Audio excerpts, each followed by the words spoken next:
Hi welcome to my mini blog. আজ সকাল সকাল উঠে দেখলাম দুটো পার্সেল এসছে।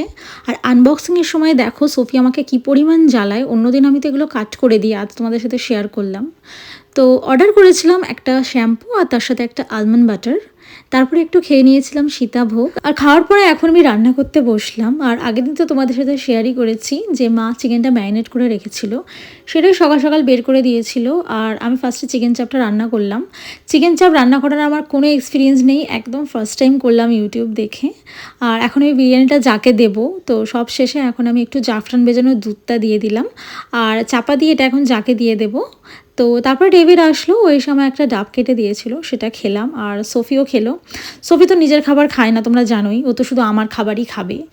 যাই হোক, তারপর আমি বিরিয়ানিটা জাগ থেকে নিয়ে চলে এসেছি।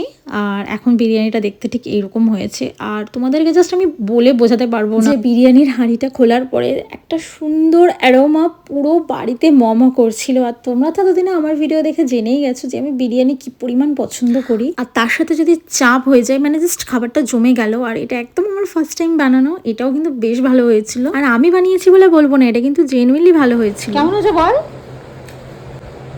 চাপ দিয়ে খাই, খুব সুন্দর। সত্যি নাইট বিরিয়ানি খুব সুন্দর লাগবে, ভালো লাগছে। হেভি লাগবে। মৌসুম তোর খাও। খাও।